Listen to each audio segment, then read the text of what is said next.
Final word. The final word. The final word.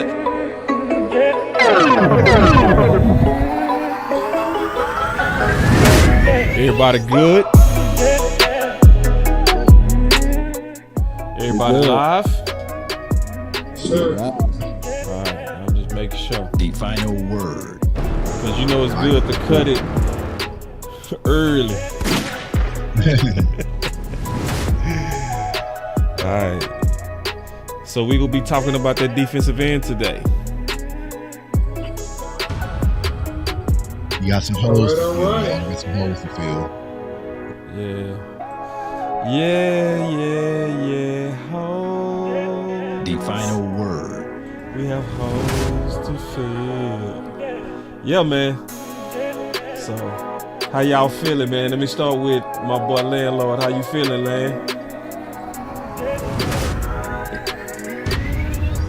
The final Landlord word. might be having some sound issues. How you feeling, D.M.V?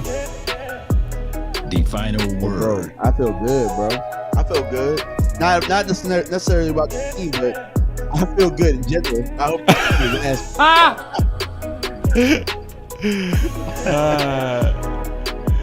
Hey, I feel a little bit better, man.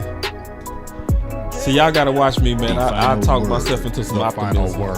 The final word. The final word. Y'all gotta watch me. The final word. Yeah. You got some Final Kool-Aid? word. You got some The Kool-Aid over final there? word. The final Oh hell yeah! I got plenty, bro. I definitely got plenty of Kool-Aid. I think everybody should have at least some. You know what I mean? At least a little bit. Think I'm good.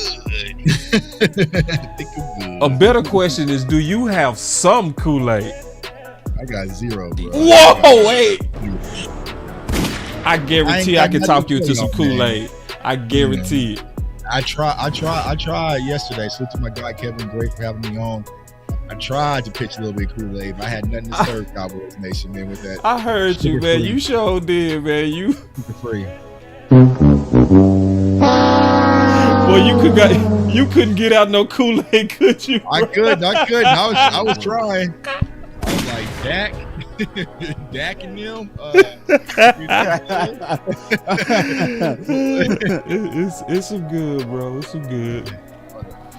Oh, D.M.V, we might need to do one more audible, bro. The final word. What's that, bro? Oh, hey, look. You calling the shots, quarterback? The final word. No, but I gotta talk to the coach, man. You know how it go, bro. We communicate. You know what I mean, on these option routes. Yeah.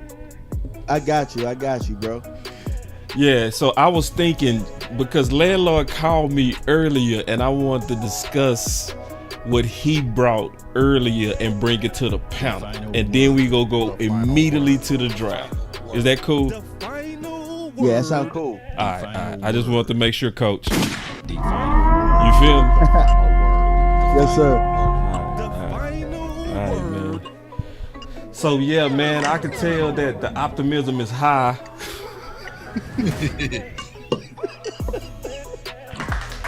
I can just feel the optimism just oozing out the final word right now. the final word. Your enthusiasm is overwhelming. Yeah, I am, man. We got a bottom. We got a bottom. 10 games is our bottom. That's our bottom. We ain't going under 10. With that, I can live with that a little bit. Just a little bit. We not going under A little 10. bit. I also got I max around that too. I've been really You feel me on that D.M.V? Or did I just hear you rebut? Just a smidge. You We'll let the rebut? team play, then we can talk. You rebut? Just a little bit. Oh man, we fighting If it out was the up to gate. me, if it was up to little old me to make a pick, Little old it me. would probably go a little something like this. And with the 17th pick of the 2020 Dallas Cowboys NFL draft, Just put me in the draft. The Dallas Will Cowboys McClay. select- Let me fix this, Will McClay. CeeDee Will, Lamb. Oh, Let me fix this.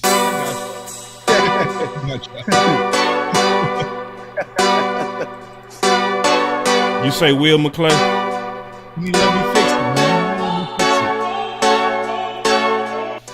I will move down. The smart thing would be to move down, but the Cowboys Man, historically man. don't. Boss could be a trade down here with Justin. We got to trade. We got to trade. BossCowboySports in the OC. We gotta and Skywalker. trade. I said this the place to move We were down. just sitting here talking Now, Justin listen, Fields. I said it Oh loud and my clear. This is God, the place to the to move Eagles? down. Go hard, or go home. Go home. Go hard, or go home. Go hard, or go home. Go hard, or go home. Touchdown like the end zone. When the circle turn to my home, can't get me out of my zone. Go hard, or go home. Go. I love Parsons as a rush defensive end, right? If you draft him and you put him on the end, turn him into another DeMarcus Ware. Let him rush the quarterback, get upfield, and create damage to the other opposing offense. We got the look, pick. man, here it is. We got the pick. Yeah, this gotta be Parsons. Like, Parsons the best player available. Go home. Yeah, these championship rings on my hands now. In my head, I'm top 10, yeah, that's hands down. You a squad, now you're looking man down. Funny how foes turn to friends now. So the Cowboys just selected Jake Ferguson with pick hey, 129. Hey, I'm good. I love the pick. I love the player. I know that a lot of people will say that this is probably a reach. Some more this Jake is about Fergusons where on I this had team, Jake baby. Ferguson. We already got really him. solid player from Wisconsin. Nah, I meant like he can do all of it. He can block. okay, yeah. He can run routes. He can actually make people miss in the open field. Referee's car like a Atari now. Call filling up, I need product again. Treat the business like a playground, might slide on you. Do me wrong, might fly on you. Do a backflip, cause I'm mad rich. I'm the definition of what that is. Go hard, or go home. Go hard, or go home. Go hard, or go home.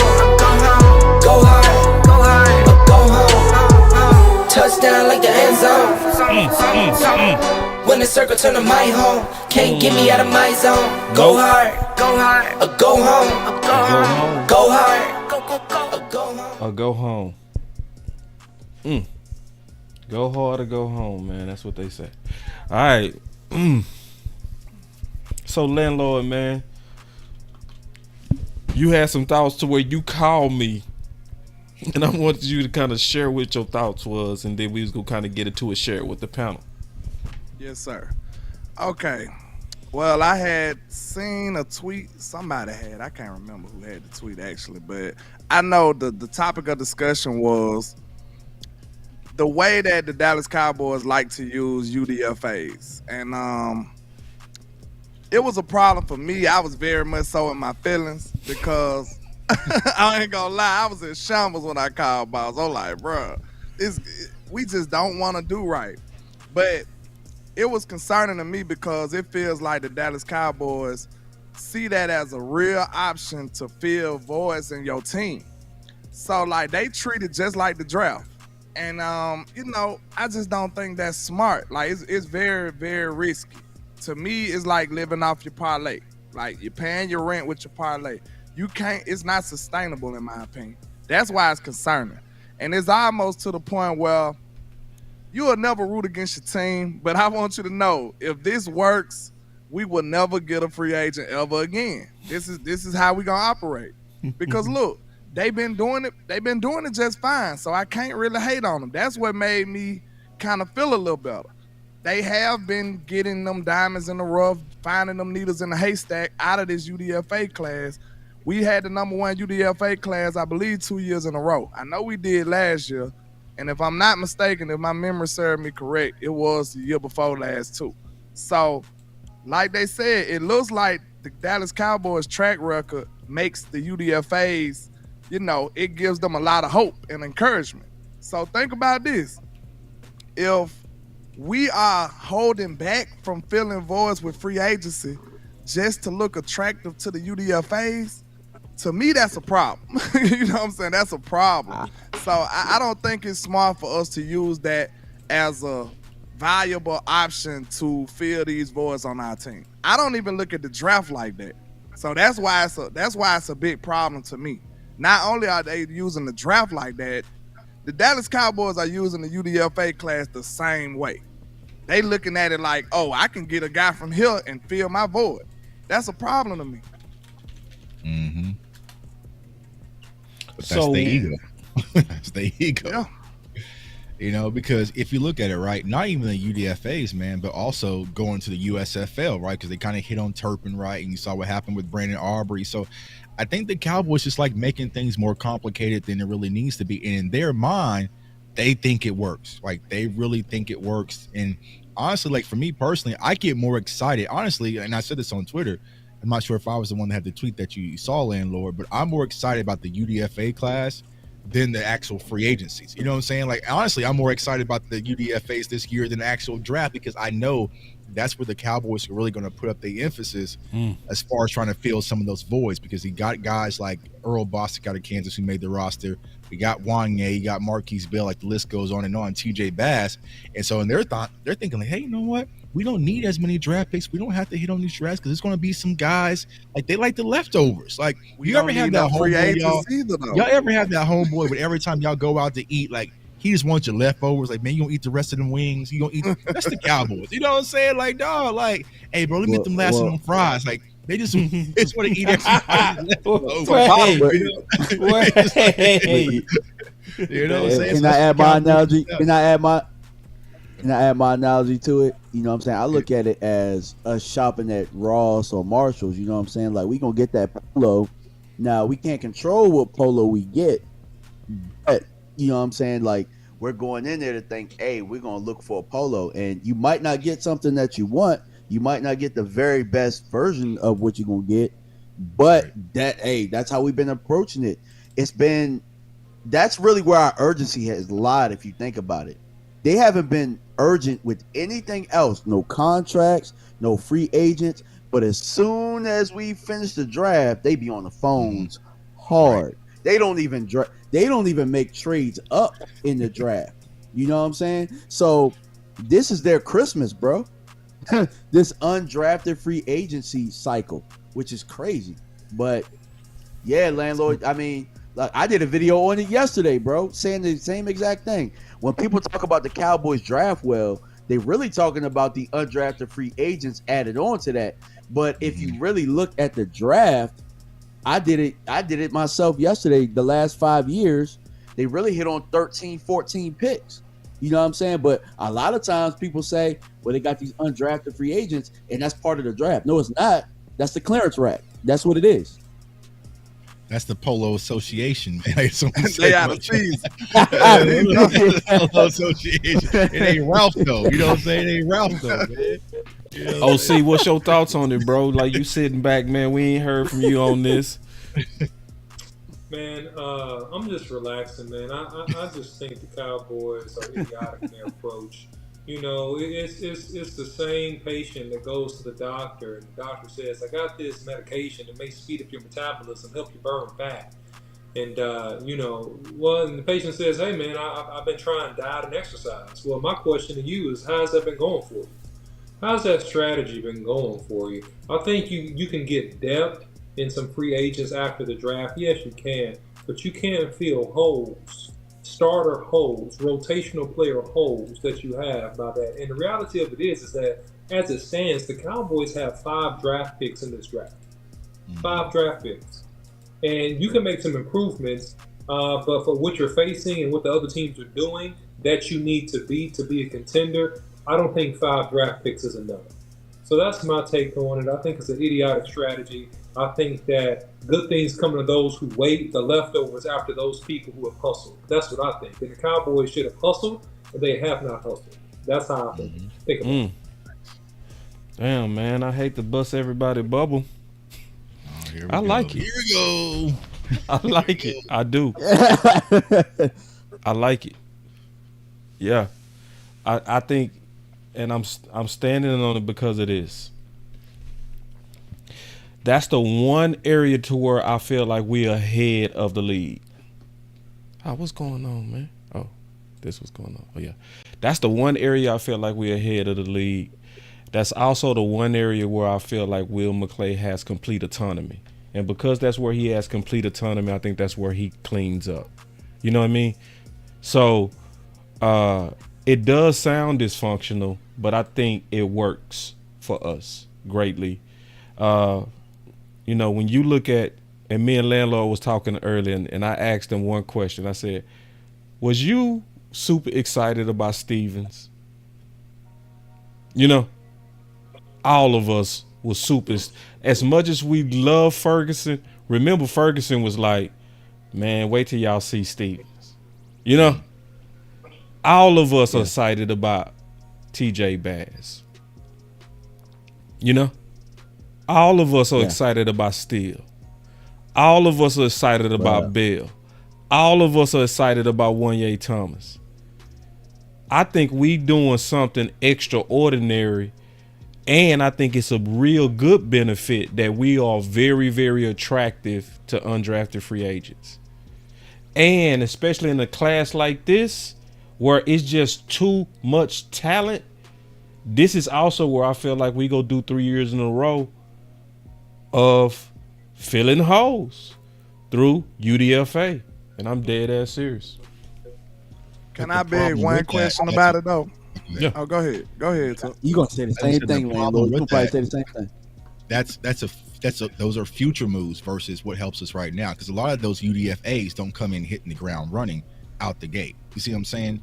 So yeah, it works for building and kind of getting extra younger talent on your roster, but it really not going to help you this year for the most part. You might have one or two, because think about it. We got TJ Bass that kind of filled the role from last year's class, and then who else? He was last year's undrafted free agents. And that was it, right?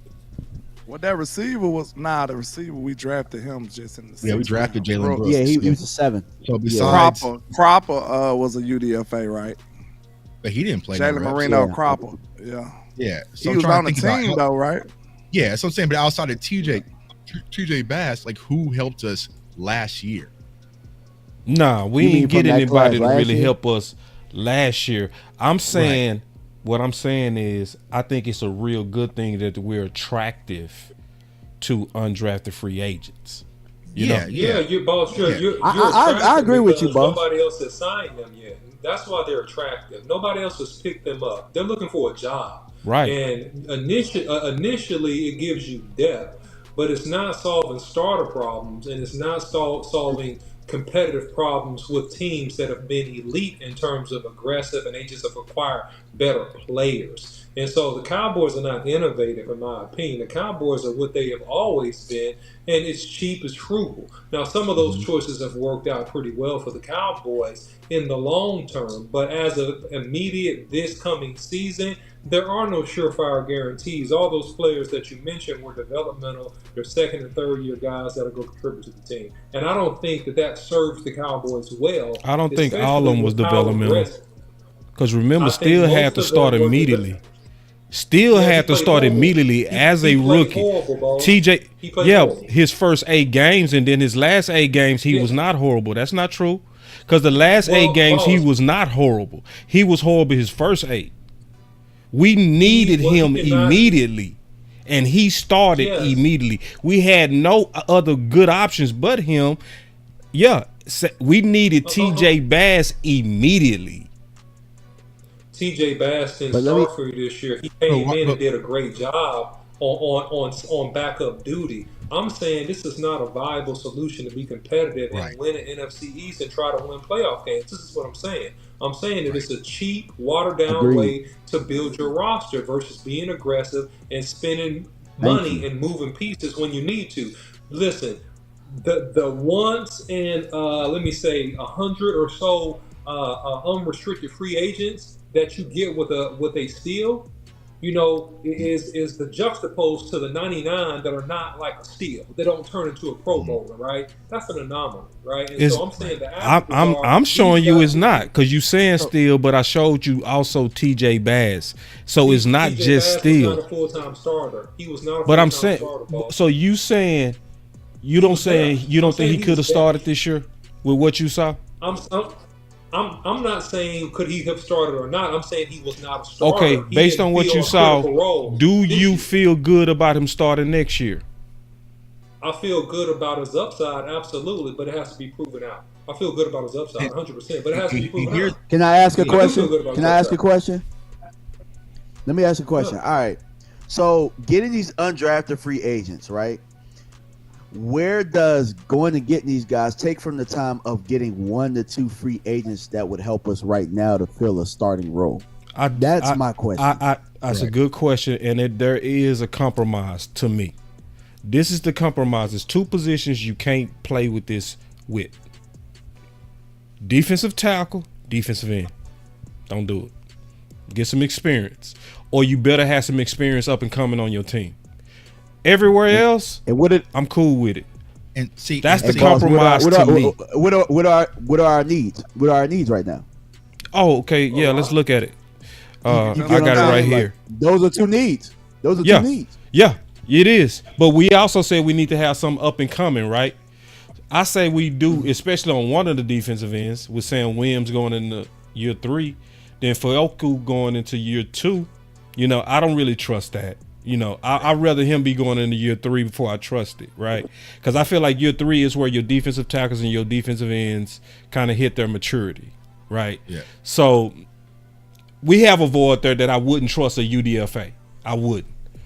We have a void at defensive tackle where I wouldn't trust a UDFA. You know, but in terms of it as a strategy and being a top recruiting crew to the Dallas Cowboys, I think it's a good, I'm just being, in my opinion, I'm trying to be fair. That's one place to where our guys is attractive. You know what I mean? That's the one place it's attractive to where you can go sell these guys. Look, you can go to another team, you probably ain't gonna start. But your agents know if you come here, we want to play you. Yeah, it's sweatshop labor. I'm telling you straight up. Sweatshop Cowboys, baby. Hold on, boss. But the thing is, right? We are doing an undrafted free agency, what we're not doing in free agency. Yeah. Marquise Bell was going to Philly. We outbidded Philly and put some extra in the bag. The same thing with Hunter Lukey. We put extra. That was the other person, Hunter Lukey, this year, right? We paid Hunter Lukey extra to bring him to Dallas as a center. So we're being aggressive with these undrafted guys, but with the real free agents that we're not. And you mentioned like Terrence Steele, but when you hit on a Terrence Steele or possibly a TJ Bass, what is that saying? That you missed on a Matt Walesko, that you missed on a Josh Ball, that you missed on an Awesome Richard. Like that's Good showing point. your strikes that you missed in the draft, that these undrafted guys are able to step in and fill the void. You see what I'm saying? Yeah. Because if you would have hit on Jabril Cox, or you would have hit on Damone Clark, I mean, not Damone Clark, but Harper and some of these linebackers, you are probably never even seen Marquise Bell. You're seeing Marquise Bell because you striking out the linebacker position. You see what I'm saying? So it's like, I don't think it's a strategy to really lean on. It's just extra, saying cherry on top. But to say, you know what, if we bomb in the draft, we can go get some undrafted guys to fill the void. Absolutely not. I mean, other teams have it too. We just don't pay close attention. Like the Ravens hit on Keaton Mitchell. The Minnesota Vikings hit on Ivan Pace. Like, so other teams are doing it. So I just don't think it's something innovative that the Cowboys are doing. They're just getting opportunities because we bricking a lot more. We got no choice. Yeah, we ain't got no choice, bro. I got a theory, man. Y'all hear me out. I said it. I want y'all to hear me out. I think this is where Will McClay has autonomy. So it's almost like some of y'all. It's almost some of y'all dealing with your wives. And you want to know why he got autonomy? Because Steven is like, go get us some cheap labor. That's good for the books. That's what I'm saying. But it's his eyes so good when you let him go shop. Now, if you bring in Jerry Jones Jr., right? If you bring in Steven Jones and Jerry, all of them shopping in Walmart with you, it's gonna get convoluted. But I think this is the one area where they say, all right, man, go get it. Go. And then he'll come back with some beasts, because this is where he ain't got the wife with him. He able to go in there and just, hey, man, let me get you up. You know what I mean? He ain't got and he go in there and he be coming back with bags. Yeah, he going ham. Yeah, he come back with bags. And I think it's something that worked for us low key. And I'm just being honest. It's low key. Yes, and I do agree. It is developmental. It is. Right. But we've had some hits too. I feel like if we would have even made Hunter just a lead blocker, and then try to make him a short yardage specialist, he was blasting balls on that lead blocking. Well, you bro, can say from a fullback, he was a hit. Our undrafted class is better than our drafted class. And It that's is what low key, bro. I mean, because that's why I was so excited about Isaiah Land, and because like we were hitting on the undrafted guys, where I stopped even paying the drafted guys attention. You know what I'm saying? So I do give some credit because I think that's where whoever it is, like if it's Will McClay, that's when they really start cooking. And me personally, that's where I get excited because it's like now it's like maybe because they're more thinking more freely. I don't know. You know what I'm saying? So because like we were all high on Hunter Lupke last year, I would actually draft. But to able to actually get him as an undrafted guy, it's like, yeah, you know what I'm saying? So, and like I said, they'll put a little extra in the bag if they really like you, like they did for Bell and did for Hunter and some of those other names. So, there's something to it. But as far as championship team next year, I'm not leaning on no undrafted free agents to come in and fill in these voids. And look, nobody can say anything about Will McClay. It's actually two areas that's going on right now. It's two areas. I think we missing one. Not only is it the UDFAs, because your picture just reminded me. We doing the USFLs and the XFLs. Right. The Cowboys just bargain all around, bro. Like this is NFL G League. This is who they are. They have no intentions on spending real money nowhere. I think y'all tripping, but look, they successful with it. That's what I'm saying. That's the key. Wait, that's the key part. Hold on. This is the question I've been trying to get off the whole time. I've been letting people go. I'm been forgot. And did it so you I've been trying to get it out. This the question though. I just want to ask this. Take away your biases. You know what I'm saying? We gotta relinquish ourselves of the biases that we might have. And ask ourselves this question. Are the UDFAs playing that well, or are they exceeding expectations? Because that's a real question. So are you expecting that was my question. I was about to say you want answers? When you said that, I was about to say that. I said, bro, we probably was thinking on the same page. You want answers? Are we expecting nothing out of these guys? And then when we get anything, we just jumping for joy? Hell nah.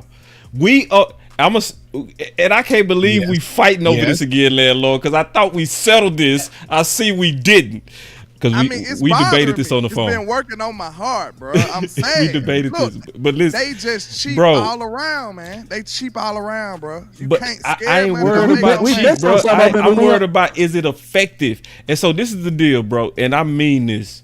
I'm seeing a pedigree with these UDFA dudes, man. I'm seeing a real, you know what I call these dudes? And y'all go feel me when I say it. These are the JUCO players. OC, you feel me on that. Man, these boys are JUCO, and I like it. I think Will McClay done figured out how to bring JUCO to the league. Because JUCO players are different. They raised around ugly locker rooms, trash facilities, and they hungry. And they got to scrap to get it.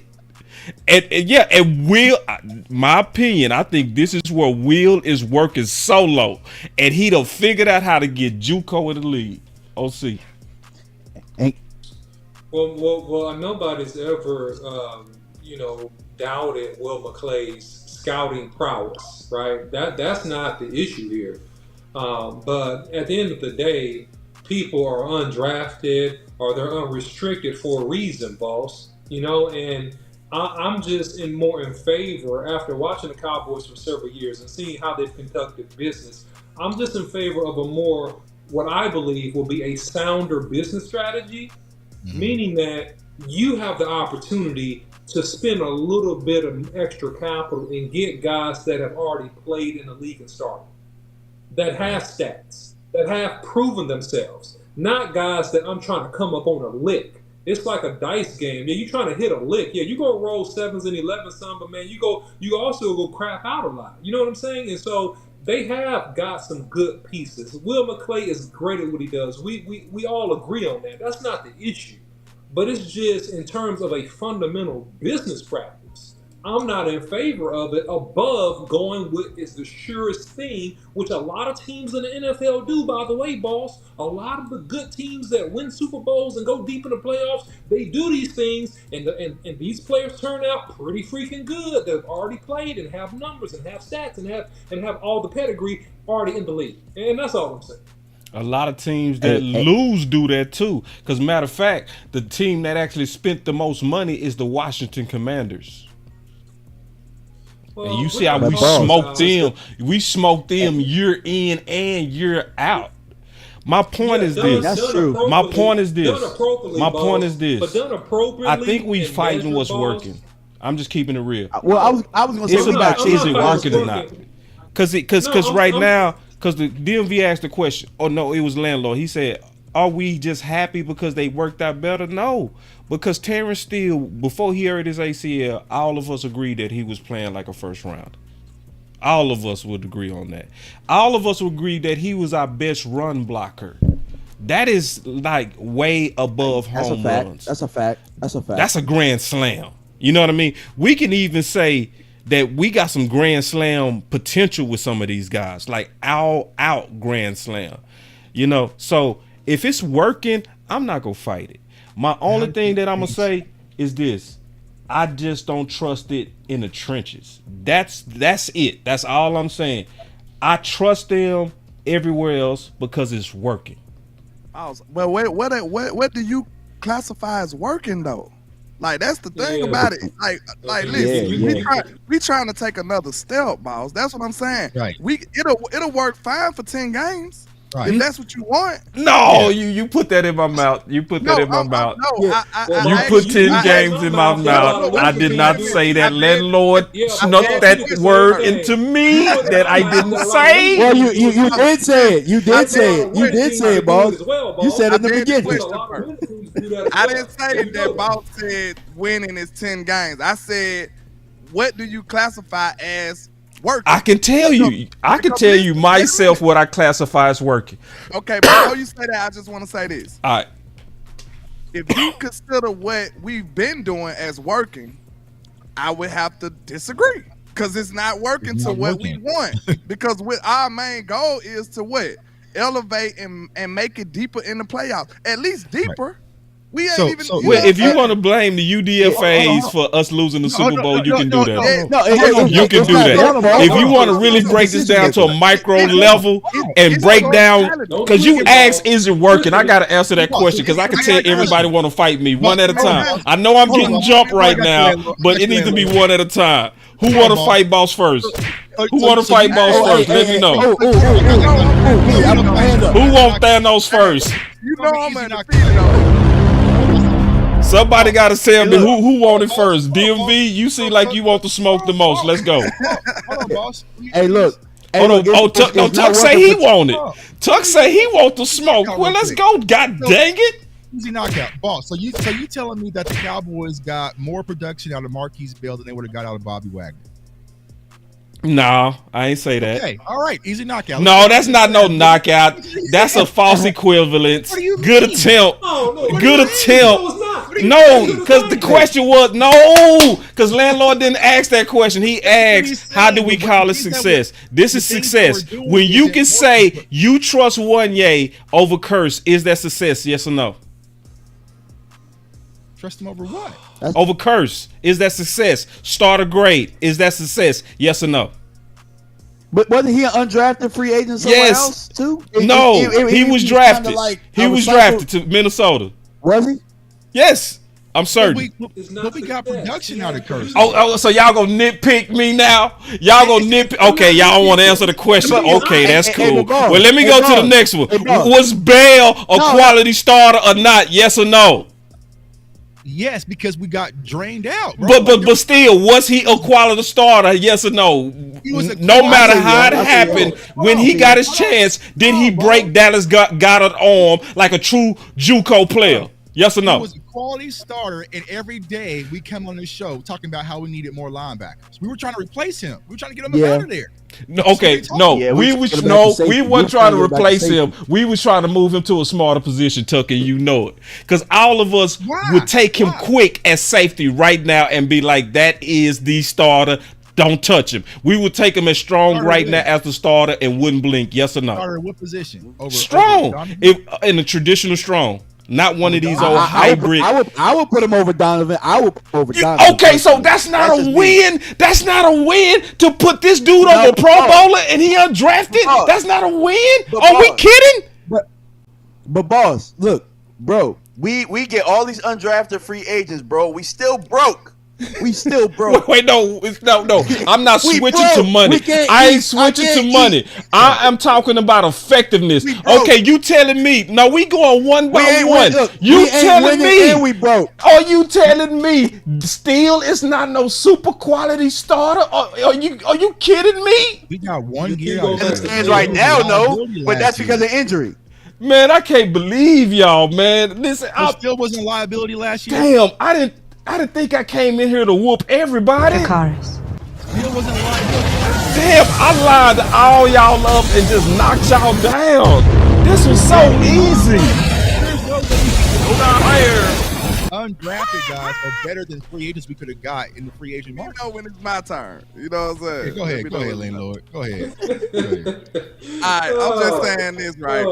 That's why I asked you, what do you qualify as success? Starter quality by far. That's success. We filling the roster. We filling the roster. We not trying to win. That's both. You trying to win by filling a roster with quality starters that you could add to your draft. Y'all just negative, man. Y'all negative.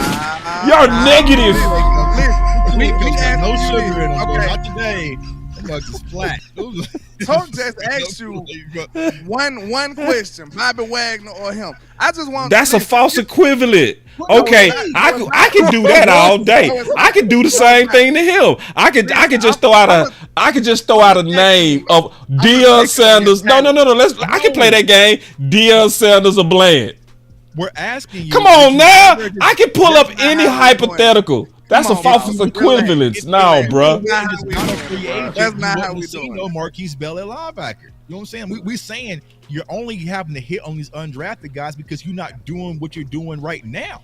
So yeah, that's the reason why. Listen, y'all can't be mad at me because I'm starting to see the silver lining, bro. Okay, I'm just saying. Y'all don't be mad at me because if you would have drafted, you want answers? You can't handle the truth. They started off on fire, but once the rest of the league seen him coming out of a buffet 100% full, and he still weighed 95 pounds, that's when they started getting that bill. Real talk. It was a turning point. Once they realized, hey, we gotta. We ain't even talking about defensive end yet, bro. That's when we finna get at it, but that's when everything shifted with the Bell stuff. I'm pretty sure. Like I just said, I just want you to know, bro. I feel like we are selling everything else short and trying to be the smartest dude in the room with these other areas, bro. And and that mentality is what's bothering me. You can say that they're effective, but are they effective enough? That's what I'm saying. Like, listen, we need to be better. We need to be better. They're not effective as long as they putting on them ugly ass shoes. When you are not, whenever I say ugly shoes, I'm talking about defensive tackle. You cannot solve that problem in UDFAs. You can't, right? So that's where they being too smart. You know what I mean? But all I'm saying is I'm not complaining about 6 quality starters in the last 3 years, bro, from UDFAs. I'm thinking that's a good thing. I'm thinking that's a great thing. And that's something I'm not gonna complain about. That's something I'm gonna be excited about, and that's something that I'm expecting them to hit on again. And I think Tuck said it best. I am excited this year for what we gonna do again at UDFA. I think it's gonna happen again.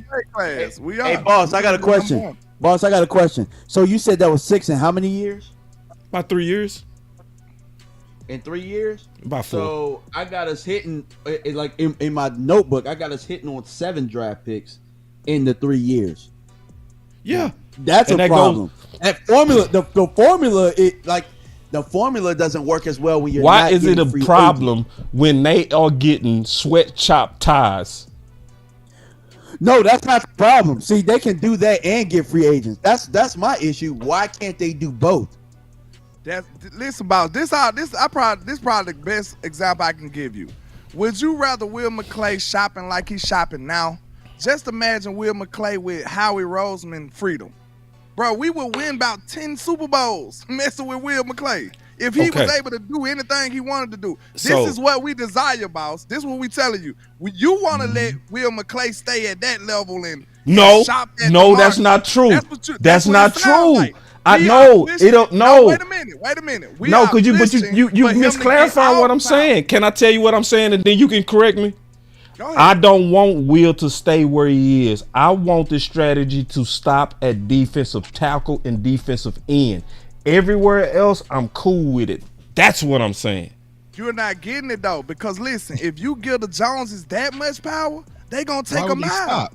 They hear you. They like, man, listen to how Boss love us doing this, man. We ain't got to get no free I think it's the opposite. I think y'all they want like, we good, what you not go get. You trying to say, I want a world where Will McClay runs everything like a GM. You not go get that. The only thing you go really get truly is a compromise. That's why my idea is probably the best, because at least mine is a mix of his shit and mine. But you ain't no way you gonna get them to do all the Will. Come on now. So it's gonna have to be some type of compromise if you're dealing with Steven. Steven's the issue, in my opinion, when it comes to this. What I'm saying is that it's something that we should lobby for, and it's something that we should allow the smarter people to execute to build the personnel and the championship team. All the meddling that the Jones family does has worked against the Cowboys long term every single time. Let football people make football decisions, and that should be an argument, and there's nothing wrong with pushing for that sentiment. There's nothing wrong with that. Yeah, man. But good debate. That's why I wanted Landlord to bring that up, because I knew that was going to get us going. You know. Now, let me ask y'all a question. What would make you change your mind this year? I'm going to start with you, Tuck, on this strategy. Change my mind on what? The strategy, UDFAs, filling holes. I mean, nothing. I don't think you wouldn't change. You would, no, bro. It's nothing they can do to change your mind. I would prioritize real free agency over undrafted free agency anytime, bro. There's no way you can convince me to jump out of that. Okay, like no, because think about who were the guys that really helped us last year, and they wasn't free agents. It was Gilmore and it was Cook. People who's been in the trenches before. Like TJ Bass didn't help us in no playoff game. You know what I'm saying? They didn't use Malik Davis in no playoff game. Marquise Bell didn't help us in no, like when it's really time to go to war and beat the teams that we're trying to beat, all that undrafted free agent stuff is no longer cute. You need people who's been in the trenches and been through war before. And that's when you need your Bobby Wagner. That's when you need, your Derrick Henrys. That's when you need those types of guys. Some undrafteds can't save you. It's cute versus the Giants. You know what I'm saying? It's cute versus the Panthers.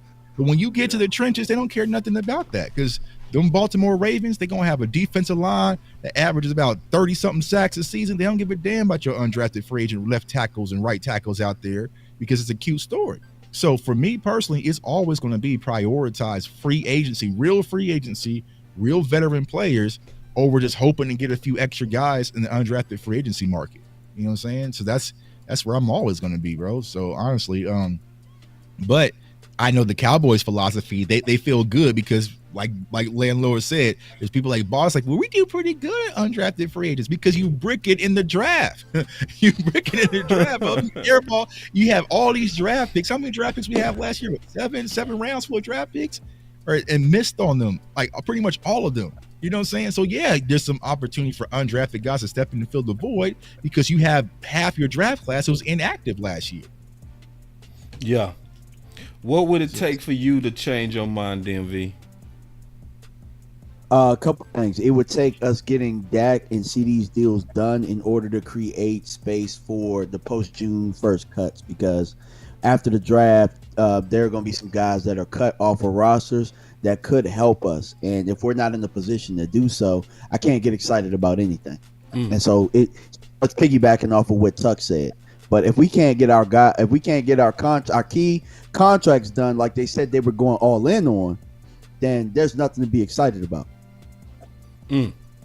What would get you to change your mind? I just I'm not a fan of it, honestly. I can't drink no Kool-Aid right now. I just can't because it's you got to think about this. Like he said, when you take the Kool-Aid down. Hey, shout out to Kool-Aid McKinstry though. We might need to drop that corner though. You know what I'm saying? Double entendre.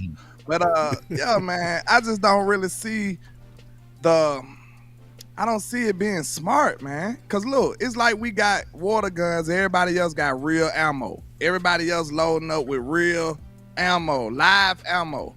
They ain't shooting blanks. We up here filling our gun up under the sink, under the faucet. You see what I'm saying? we got fake weapons. You bet. Wait, that wasn't. We got fake weapons. Ooh, that boy called them boys weapons. Oh man, we filling up the water gun. They out there super soakers. We got the water gun, the one you got to sit. Man, damn landlord, that's cold blooded, bro. But the other teams, that's what the Eagles telling us. Put that little shit up. Right. Off Harlem Nights. You remember that? Everybody shooting. Brrr, bow, bow, boom, boom. That boy said, pop. That's us. Yeah. You care if you got stay calm? Look at my undrafted free agent. Y'all remember that movie, man? We got Rico back. We got Rico back. Oh, see, what would make you change your mind, man? Man, it'll be very difficult. It'll be something that I don't believe would ever happen. 90% of these guys become starters. A couple of them make a Pro Bowl in a given year from being picked up. Otherwise, it's a ruse, man. It's a situation that trusts game experience and proven productivity versus value picks that could do something for you. Just trust productivity and game experience, and guys have been proven. It's really simple, and I think that that's the issue. Just at a principle level with the front office, you're trying to prove you're smart. You're trying to outsmart the room, but you're failing algebra. You're trying to take trigonometry, and you're failing algebra. You have to pass algebra before you can go on and take higher level mathematic courses. And the Cowboys are failing at the basic fundamental things of just building a sound team. So let's just go with solid, man. That's my opinion. All right, man. All right, so everybody, y'all, I heard y'all closing arguments. This is what would change it for me. If I see them do a combination of what Tuck said, because I think Tuck closed it out best, and I agree too. A Bobby Wagner would have been way more important to us than any one of them UDFAs. That would have been the piece. So I think free agency should be where you go get the key pieces. You know what I mean? The key pieces. But fulfilling kind of starter roles, you can stay the same. Because I'm still trying to figure out a way to you go get most of what you do, Steven. I'm just trying to get you to come over a little. You know what I mean? I ain't trying to ask for so much that it makes it now impossible. Wow, so this ain't rocket science, bro. They just stubborn. Like, listen to this, bro. I went back 10 years on some of these positions. We all real Cowboy fans. We know the positions that we struggle to draft. Yeah. Like this is not hard. Yeah. So, defensive tackle.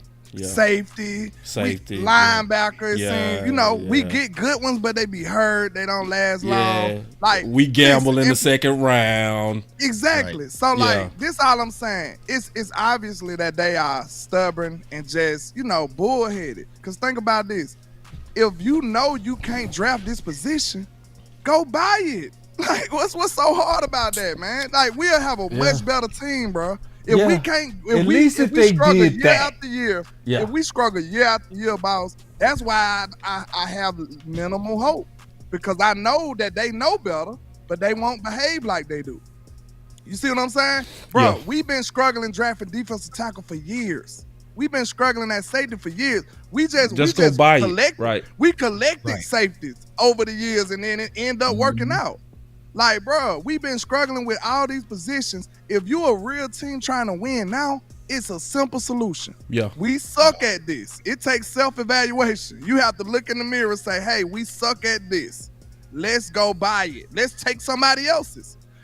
Take it the Lakers way. Do what the Lakers do. Take everybody else good players. That's what you do. You don't have to draft well when you the Lakers. You just wait till the player develop and then steal them. That's all they got to do in certain positions. Right. That's it.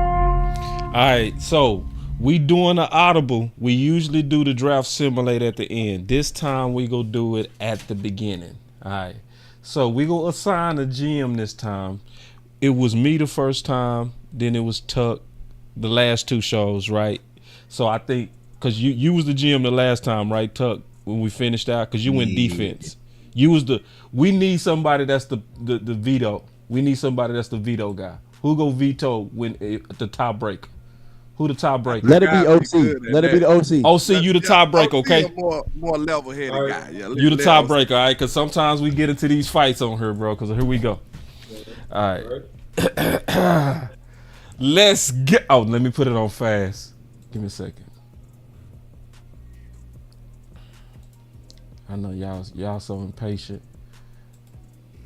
Boss, put it on fast. You impatient ass people, man. All right, here we go. I like to build a suspense, you know what I mean? We rejecting that. All right. Ooh-wee.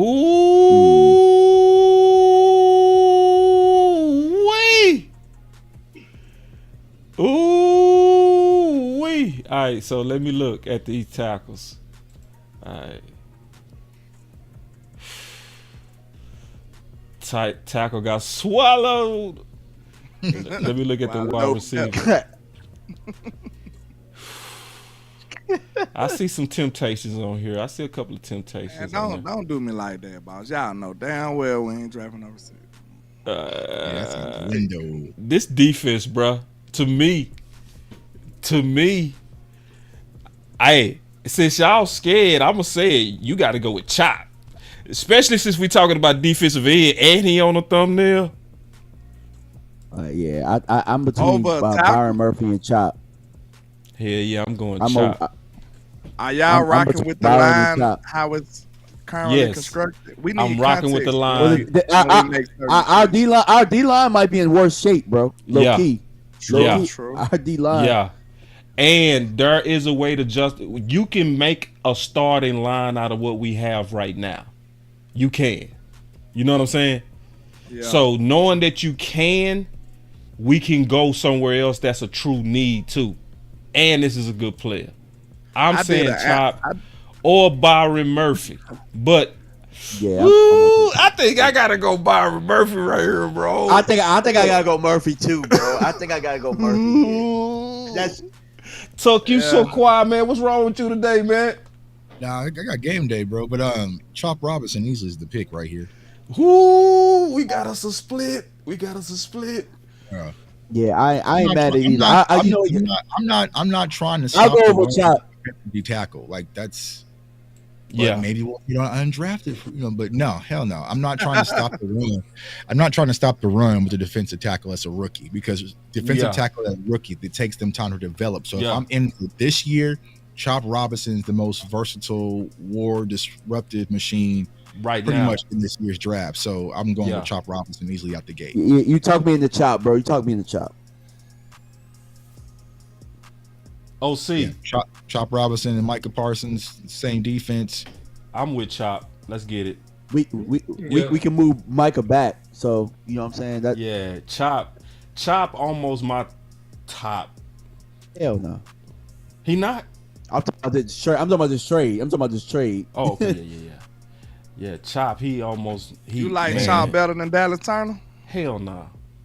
That's why I said almost. But That's why Dallas I is said Dallas. almost. Dallas that dude. But you Yeah, know, every he- time Yeah, I Dallas say that something about a dude. Bama guy, they say I'm biased. Man, so Dallas I is try to no. low. Let's talk Do that about on the that. low. Dallas is I try that to do that dude. on the low.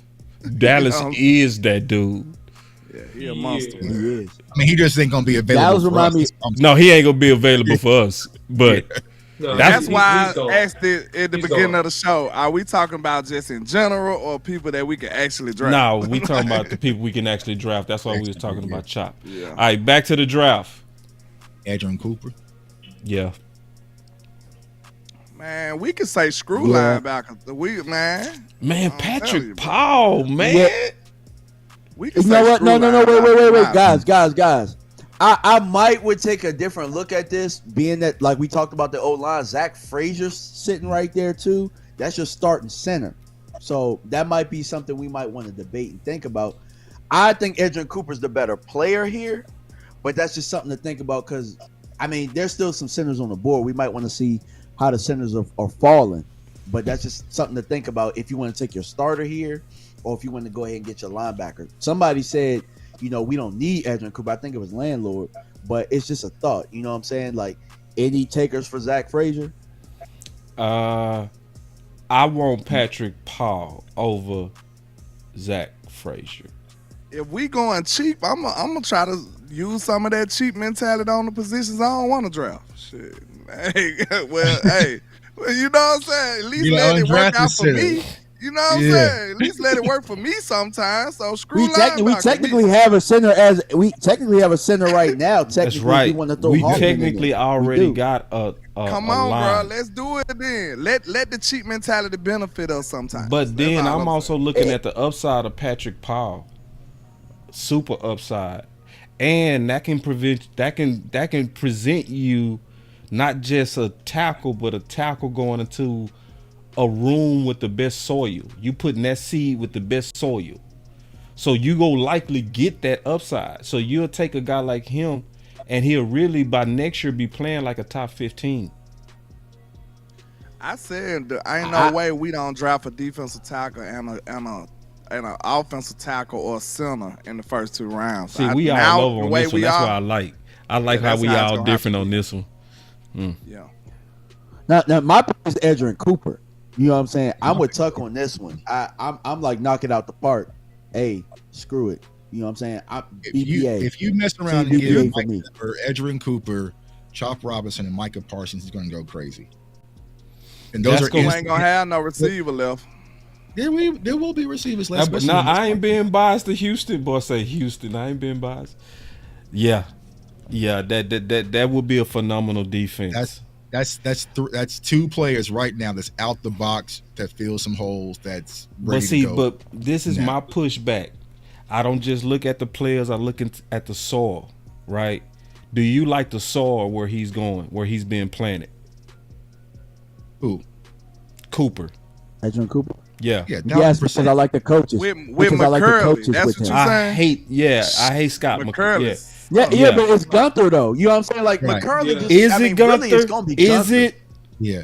Well, I mean, why else would they have brought him here? Zimmer's going to override McCurley, and he's a really good linebacker coach, and he has a great mind. He moves those guys like chess pieces. So, in that event, Cooper will be the pick. Right. I just seen y'all that, go bro. pass up a potential 10-year left tackle for a linebacker. Bro, there's more. All right, let's go. Do y'all know? I like the pick. I like the pick though. That's a good pick though. I was mad for half a second. I'm back happy. We good.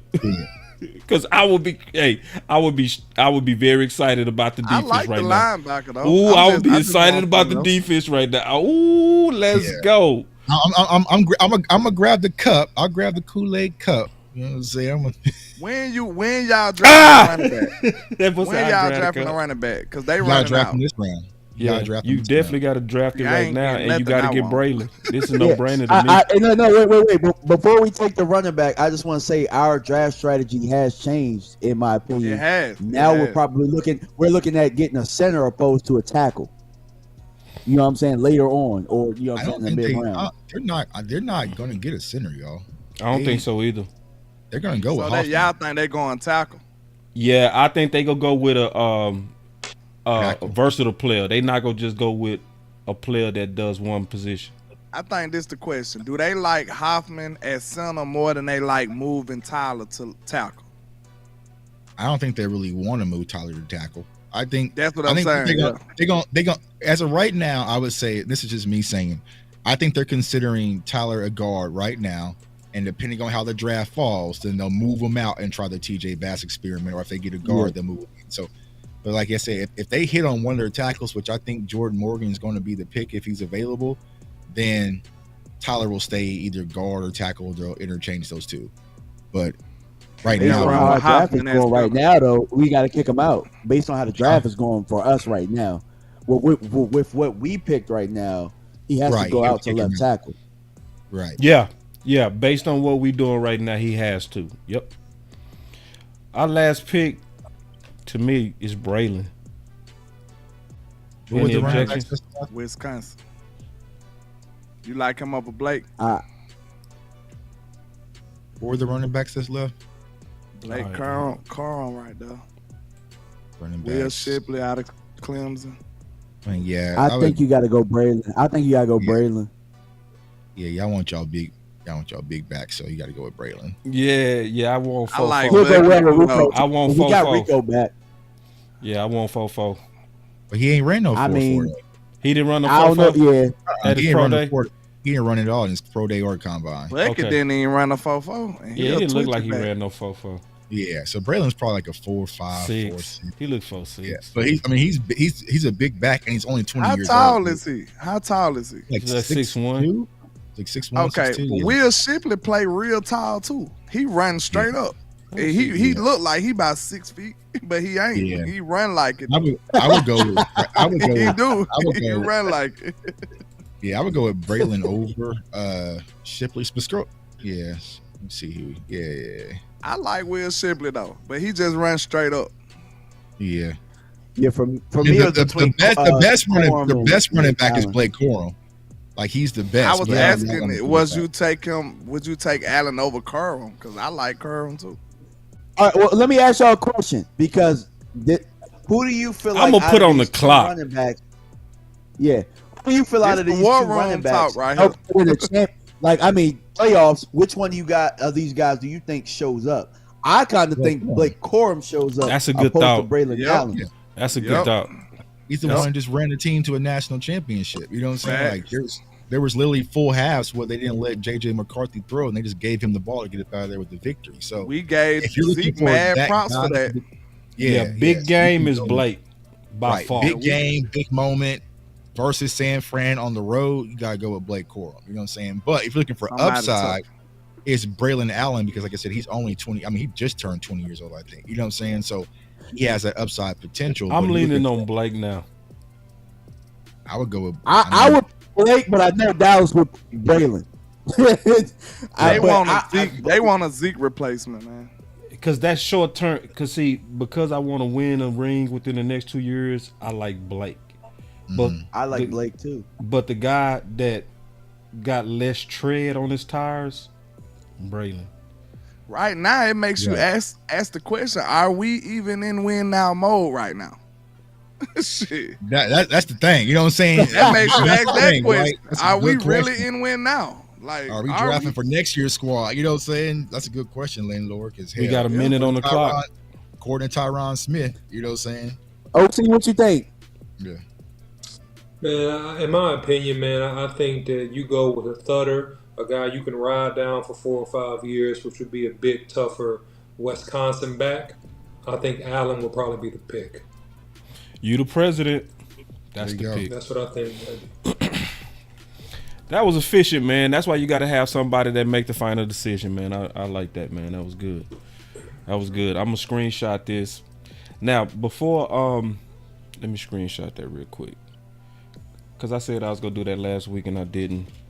I got an analogy I like to use for the draft picks. Well, for the needs we have, I say on my channel, I say, man, hey, if it was an ambulance, where would the ambulance go first? Like, what position is in critical condition?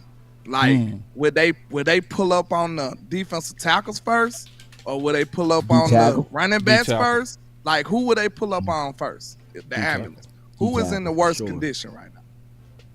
D tackles. Yeah, D tackles. D tackles in the worst condition, but the problem is you don't have an instant plug and play guy that can really hold down a 2-gap in the league.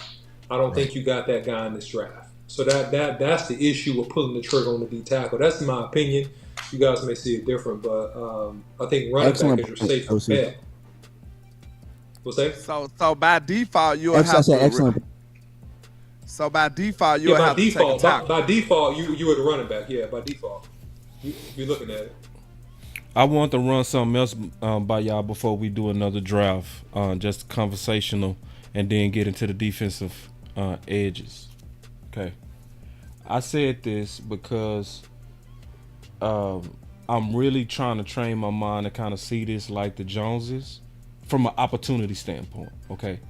So I said, good news, in 1 week, all the teams will switch human resources to the draft, and the remaining free agents will become cheaper. Post-draft, the NFL will have cap layoffs, and many teams will meet most of their needs. There's a sweet spot for value in Dallas.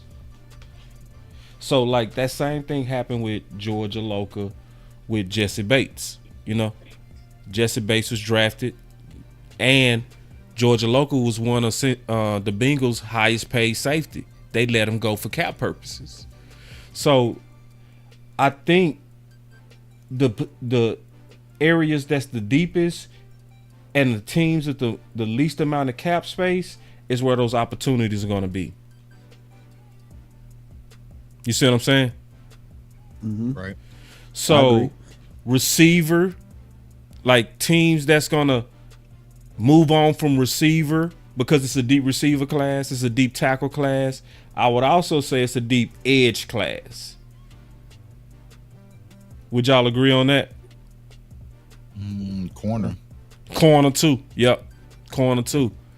So do y'all see where there could be some potential in terms of the second and third wave of free agency? I do.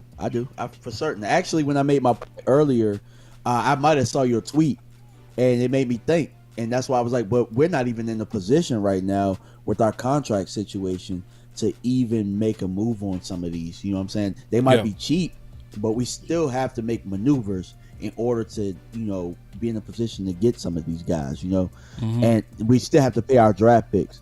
So that's why it's, you know, beneficial for us to get these deals done so that we can, we can, you know what I'm saying, be in a good position to open our arms to some of these free agents that need new homes. That would let me know we was shooting blanks, D.M.V, because we ain't make no moves. You know what I'm saying? That's right there alone let me know that we weren't talking about nothing. But we usually free up space right before we getting ready to make the move. Yeah. And we didn't do it. So I'm like, which means we probably ain't looking to make no move soon. So like that's why by next week it ain't gonna be no more free agent talk. Everybody gonna have their resources on the draft. You know what I mean? Yeah, including us. That means we're not going to negotiate with the guys we need to negotiate with. So then we'll be we're creating a time crunch for our own selves. You know what I'm saying? I don't even think it's creating a crunch, honestly, D.M.V. I don't. I think the market is going to turn against the players who waiting. Because once you get past that draft, what do all teams usually say after they draft? We good. Right? Right. Yeah. You know what I'm saying? So that means if you still out in the market, your price just went way down. That's Cowboys market right there. Stephen Jones dwelling. That's where it is. That's where you can find and it. that is where we get the DT though. I think that's where we get the DT. Yep. You might even get a center. You might get a center too. Why we couldn't just put no real money towards it though? This was a strong defense. But because it might work. Bro. That's the point. Is it? It might. Might no. Yeah. Nah, but see, because man, listen to the thing, man. To a degree, Steven is right, so man. When you throw that chicken in that fresh grease, it be hot. Gotta let that grease settle, man. Except for DT, you gotta go pay for that. You got to go pay for that. But I do agree. That's where we go get our DT. We go get our DT after the draft. And it's going to be at a good price. Don't you have the doom doom doom? Yeah, I do. I do. And look, what they told you when we was younger, you get what you pay for. So you're gonna get a dude that everybody passed on several times and expect him to improve your run stop. Yeah. That's what Hankins was. That's what we got. That is what Hankins was. Yeah, that's what Hankins was. Hankins did okay. He did okay. Man, we ain't doing that today. We're not doing that. We're not doing that. Hankins was okay, man. We not gonna just do that, bro. But you Hankins know what? started out good first year. My issue ain't getting one Hankins. Why can't we get two of them? Let's get two of them. You know what I'm saying? Right. Like, don't just get one and then you're dependent on one. I agree. Get a couple of them. I agree. For sure. And we had a lot of defensive tackles available though. Sheldon Rankins was there. You had DJ Reader. Yeah. Them boys wanted money and we looked the other way. It's still some that's left too, Landlord. It's still some that's left. What we gotta pray is that they don't get swallowed up. That's what we gotta pray by next week. Because by week 3, if we can get past week 3, we good. We go get one at a good price, and everybody gonna be panicking for nothing. Real talk. So I'm trying to show y'all a silver lining. Y'all just don't want to accept it. Wait a minute. I'm trying to show you that there is truly a silver lining to this. Wait a minute. If we took Boss to the Lambo dealership and showed you all these Lambos, and we like, man, we ain't gonna get one today. We gonna get you one, next year. Would you be happy about that? You gonna wait till they all the mileage run up? Now you want it? When you could have got a brand spanking new one? I mean, yo. You can hold on to this RAV4 while we get you that Lambo. You know what I'm saying? Bro, them dudes you talking about after the draft, they are the undesirables. Maybe you just panicking, Landlord. What if it's that? Hey, it's possible, man. I think it's justifiable at this point. The Cowboys have done so many things that was just untraditional. Right. I don't know. I fear the unknown at this point. I think everybody's screwed. I'm sorry. I don't know. I don't know what tomorrow holds. This is so fun. All right. We gonna give what we came here for, man. Let's go ahead and give it what we came here for. Oh man, I messed up. No, I didn't. Here it is. All right. So listen.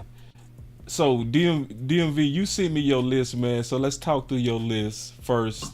All right. And then can I go second, boss? Because I'm gonna have to bounce here in a minute. All right. And if you hear any overlap, just jump in. What you got, D.M.V? All right, bet. So one of the names that I've seen, and because there might be so many quarterbacks that go, edge might be a sneaky one that goes down. You know what I'm saying? Obviously, Dallas Turner ain't falling to us, but I have seen certain situations where Jared Verse might fall to us. And if Jared Verse is sitting there, I'm looking at a crazy athlete, great get off, you know what I'm saying? Crazy bend. You know what I'm saying? I would like him to have a little bit more of a tool bag. You know what I'm saying? Can play high at times a little bit, but that get off is elite, bro. You know what I'm saying? And his motor is, you know what I'm saying, something that really stands out to me. There are a lot of times where you might see the play on the other side. My man is just trying to dive to make plays. So his effort is something that stands out. I think he could be a game changer from day one if he falls to you. If he's looking at you, you got to pull the trigger. You know what I'm saying? Can I ask a question for context? It'll help everybody. It's a context question. Okay. With us being so bad at run defense, does that heighten the, you know what I'm saying, the need for a run stopping guy? Or y'all just like, screw it, we need somebody that's a pass rush? Because we need help in the run game. Yeah, when it comes to Jared Verse, he can do both, man. He's extremely versatile, and just like D.M.V said, like he's going to be your lunch pail blue collar. Like he would be the perfect person that if you got him with Rod Marinelli, it would be a wrap. You know what I'm saying? Like he's that type of player, man. Oh man. Yeah, I'm asking. That was a question for across the board. So yeah, go ahead. Yeah, but he had, saying, great bull rusher, man. He can stop the run as well. He can also be your future DeMarcus Lawrence as well. You know what I'm saying? So he's that talented. So he fits Zimmer as well. Yeah, he fits Zimmer. Like, he's that old school defensive line. 4-3, kind of 4-3 type. Because today was Florida State's pro day, but I'm not sure if any Cowboys representatives. I'll have to go back and look. But yeah, man. But Jared Verse is special, man. He was a transfer from Albany. Wasn't a highly recruited guy, and then Mike Fisher transferred him over, man, and he changed life for the Florida State Seminoles, man. Honestly, I thought he was going to come out last year. I don't know why he didn't, but he returned and had another phenomenal season, man. So he's definitely one of those guys that if you get him out there on the field, he's going to be high impact. It's just like D.M.V says, his motor constantly burns. It doesn't stop. He's always going to give you max effort every play, no plays off. I did a film session on him. Now, he's not a sexy, freakish athlete that some people might like, when it comes to like the measurables and also kind of speed sideline to sideline, but pure dog, man, pure effort, leader, good kid. I love everything about Jared Verse, not just because he's a Florida State Seminole. I mean, he's just one of those ones. He is. OC, you had some? Yeah, I think I got him at my number 4. I think that he's polished his pass rush moves since last year. He's a strong guy. He plays strong at the point. He could have a little bit more hip flexibility, I think, playing against the elite tackles. That'll give him a little bit of problems in terms of just turning the edge versus some guys. But in terms of his effort, in terms of his tenacity, I got him as my 4th edge. He'll be a great pick. And as it relates to the Cowboys, you have to balance out that defensive pass rush. Because outside of Micah Parsons, you didn't have a consistent pass rush opposite of Micah Parsons, which allowed teams to double and triple team Micah Parsons. If you have a pass rusher, that's the value of a great edge rusher. Then you balance out that defensive line. You have a bookend combo, and that actually helps the defense run and pass. Absolutely. What was your next one on D.M.V? I had Lily. I don't even know how you say his first name. Latu. Man, look, dude is a menace, bro. Plays with bad intentions, great strong hands. You know what I'm saying? He's a guy that in run support, you know what I'm saying? He's going to do his run fit. He's going to hold that defensive lineman up. You know what I'm saying? If you watch him against Arizona, you watch him against, you know what I'm saying, USC. You like him more than Chop? USC. Yeah, I like him more than Chop. Yes, I do. I like him. I like him more than Chop. You know what I'm saying? He had a neck injury in 2021. I know that's going to scare a lot of people. Yeah. You know what I'm saying? But he's a guy, man, that we've been talking about bodyguards for 2 years. This is your bodyguard right here. He's also, like the OC said, he's going to help balance out your defense. But more than anything, I think that he's a great fit with Mike Zimmer and what he likes out of his ends. You know what I'm saying? Yeah, he a Yeah, and I would say he's my number 1 boss. He's my number 1 edge. He's technically sound, and it's not just over Turner. He's my number 1 edge, and I'm gonna tell you why. Oh hell no! Yeah, I know. No, I'm messing with you. No, I respect. I respect. Because, and I'll just say the differences real quick. Now, Turner is just an extreme freak athlete, right? And I'll talk about him, in a second. But what you get with Latu, you get a guy that plays with tremendous IQ. He recognizes plays and he rushes and reacts based upon the play. If you watch his tape, his play recognition is fantastic.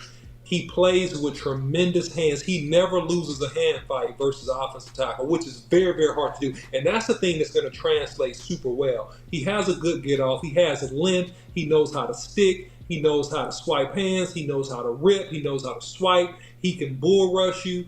And the dude is just consistent. So he's that guy that because of how he plays, he can play strong with the point and pass rush. But he's the guy that he'll start as long as he gets enough sacks. He'll get double-digit sacks his rookie year.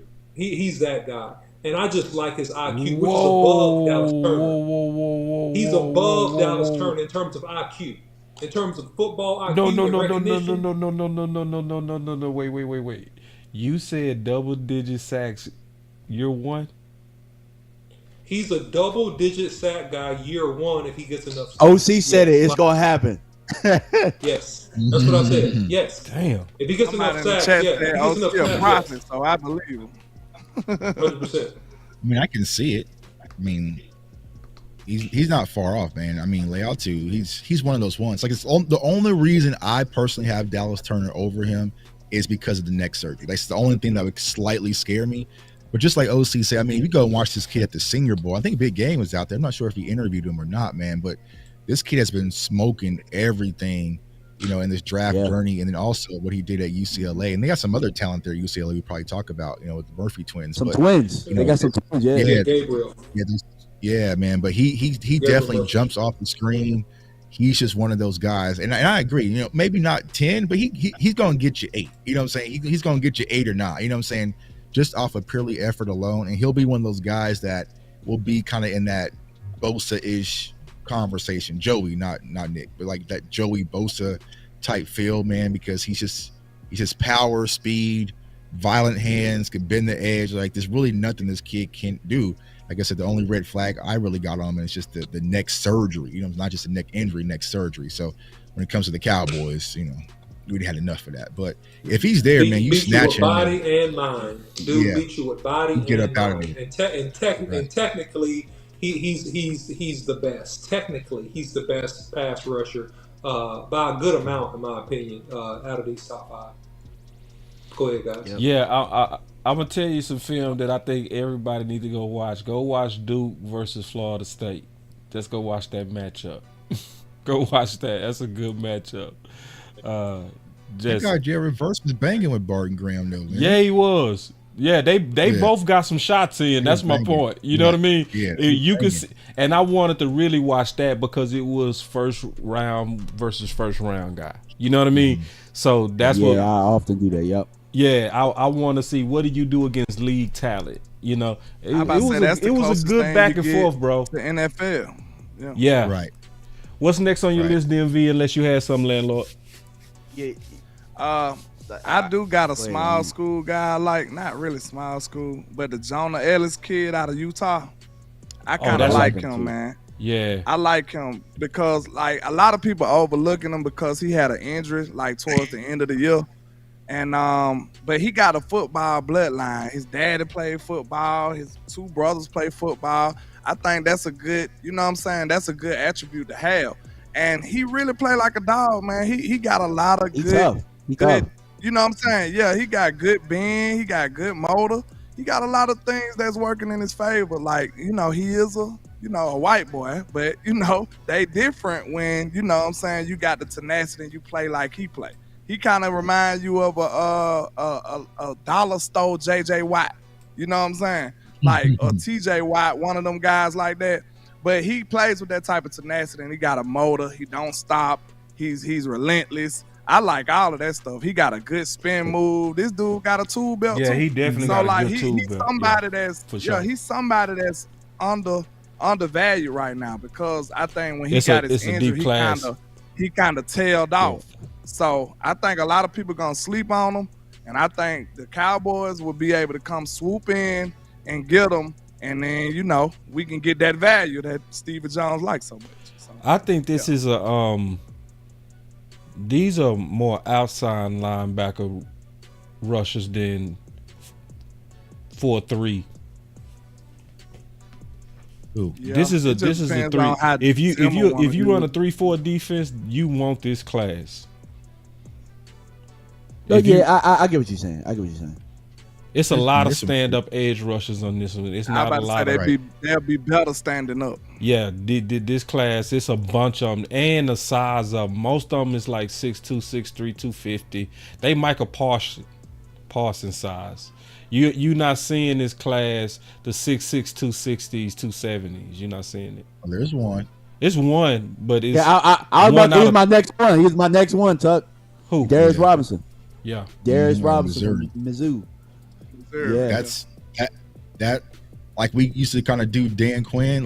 Darius Robinson has Zimmer all over him. You know what I'm saying? That's one of those ones. He probably had to go. Where is he? Why they got on rank? Every time I watch Mizzou, bro, he was whooping somebody's ass, bro. Every time, you know what I'm saying? You very rarely see the guy lose reps. The only thing is, you wouldn't say that I don't think he's gonna measure out. He wasn't measuring out to being fast or anything like that. Big, strong, powerful hands, man. You know what I'm saying? That What rip is he like? move He's is like like 6'5", 296, something like that. Yeah. Yeah. Yeah. He Size, has versatility too, bro. Right. Yeah. And he can play That across the versatility defensive was line. crazy. You can slide him inside too. Where is I'm he gonna at? tell y'all one of my sleepers, man.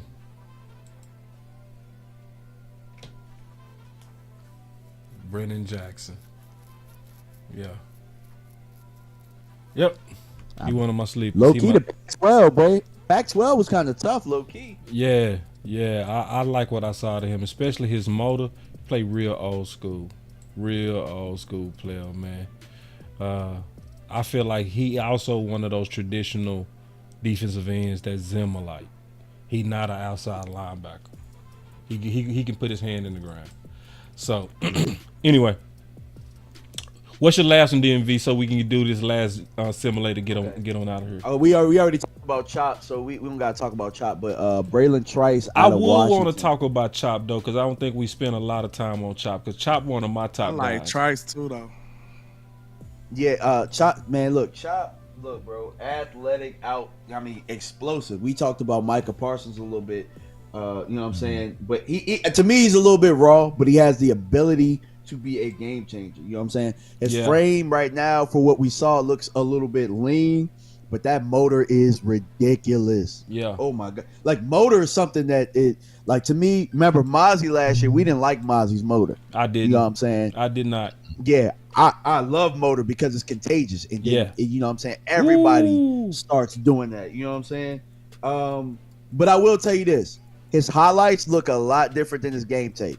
Because you'll see, like, he'll whoop somebody's ass, then you'll see him get his ass whooped a lot on game tape. You know what I'm saying? So what game? Because I ain't see that. I watched the Illinois game. Illinois game. They putting his ass on the ground quite a bit. Okay. You know what I'm saying? Yeah, I'll check it out.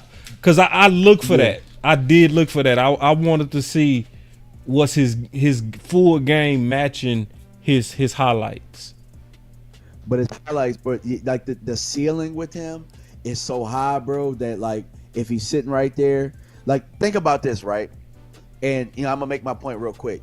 Kansas City the last 2 years have needed receiver, and what have they gotten? They went and got edge guys. They went and got Karlaftis. They went and got Felix last year. Like, they made it a point that we want to be able to rush the passer to make our defense a little bit better, and it did make their defense better. You know what I'm saying? They were able to rush the passer and they were able to stop the run. I think we are in a position where, you know what I'm saying, if we get another edge rusher, that makes us a little bit better, kind of keeps things confined a little bit. Chop is one of my top. I'm vacillating though. I'm not. That's gonna be a last week decision for me. I ain't gonna know that to the last week. All right, Tuck. Before you get out of here, man, let's get in one more draft. All right. Can you do that? Yeah, I got you. All right. Also consider Chop's running mate and just Isaac too, man, on the other side. Like, he's has the same ability, kind of very solid prospect, man. He has violent hands, hand placement, good leverage. He's like 6'4", 250-ish, something like that. So he's a good quality guy. No, just Isaac, the other kid from Penn State. Oh, okay. On the other side, yeah. So he's another good one, and another sleeper. A lot of people not talking about. I'll mention him on Twitter. Is Jalen Green? He's out of JMU. He's 6'1", 240, but the kid had 18 sacks. You know what I'm saying? The season, and he got injured, so he's coming off a knee injury. So for Boss Cowboy, who likes those undrafted free agents, there might be another one that's sitting there. That's a guy who has a very high motor. One of the best in college football and tackle for losses and sacks as well. That can be sitting there due to injury that Will McClay can go scoop up, and everyone's saying, who is this kid? And there he is. So yeah, Isaiah Landish. Right. And then we'll cut him and let him go for, you know what I'm saying? Yeah. Hey, the Cowboys love going to the Negro leagues in the undrafted free agency. The UDFAs and the USFL, XFL. Right, yeah. You know the Cowboys was the first team to get a player out the USFL. People forget that. And they hit on it, and that's why they love it, bro. Like, they went and got Brandon. And y'all mad. Damn, they hit. Because I want them to do it through free agency. The Cowboys were getting because they all got. Hey, they the packed only up. NFL team. They the only NFL team. Shit, that worked because I want them to spend some money. Yep. Cause what they doing with the money then, boss? Answer me that. What they doing with the money? Shit. Man, That's public knowledge.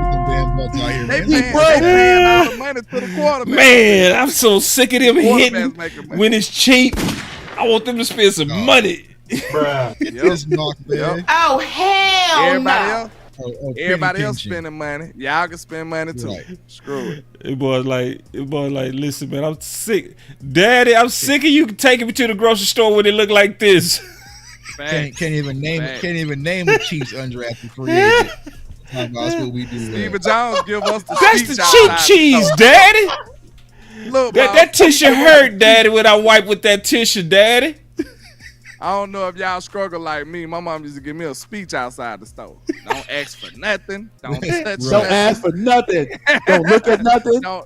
Don't feel like you want nothing. Like, God. Oh, man. Don't even breathe. Steven Jones. Just hold your breath. Man. And Will McClay and Steven Jones, I trust you, Steven. I trust you. You trust Steven? I trust you, man. I'm true. What is going on, dog? Get this damn Boss, somebody to clone boss or something, bro. You trust It's AI boss. It's AI boss. AI boss. Yeah. It's AI boss, man. It's definitely AI boss, man. Hey, y'all burning us on them likes too. 255 people, 150 likes, man. We need at least 100 more likes. Too many people watching without enough likes. Let's change that. You can do it. I believe in you. Man, let's get this draft. I don't even got my draft button yet. I have it next week. Yeah, man. See, y'all discombobulated. All right, we going fast. Here we go.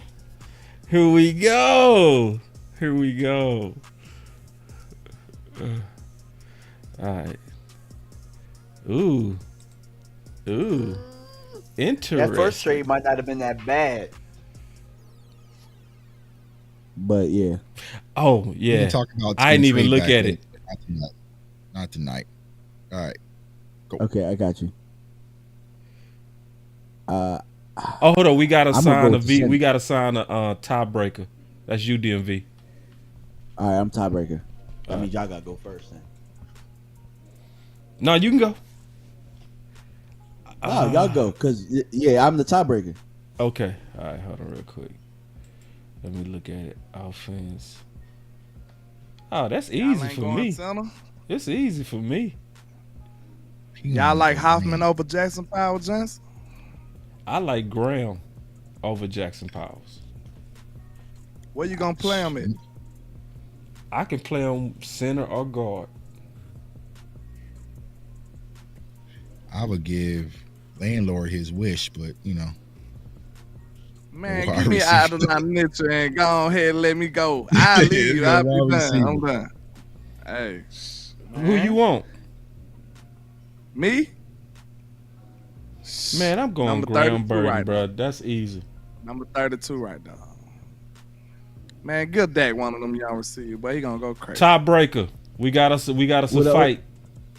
Did the OC leave? Yeah, he gone. Oh, okay. Who's it between I then? think we got The fight is between right now it's Graham and Mitchell. Graham. I'm gonna go Graham. Graham and Mitchell. Yeah. Right. So why are we skipping over Jackson Powers Johnson? Well, yeah, I was wondering that question. That to me, I wanted to get a fight out of that one. But, I can fight. I'll fight this all day. I just looked at Powers again today, and I looked at Graham today. Just Graham is just way more athletic. I can see him doing more, especially versatility wise, and he fits what we do in Dallas, which is versatility. We are very high on versatility with our offensive linemen. A guy that plays center, guard, and tackle is our guy. I also believe in that because we've needed that before, where we needed the flexibility in Tyler Smith, and it paid off for us. So I do want to follow what they've been doing in that, and that best player to me is Graham.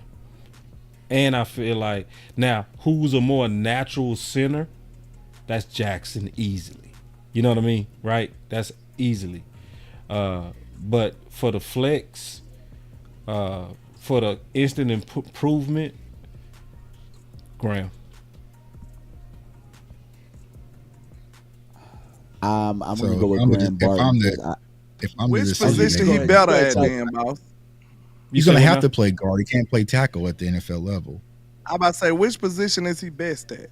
I would say left guard and center. Left guard is the most ideal. Yep. But you need a center. I did like him in the phone booth. I mean, he's nasty. You need a center more though.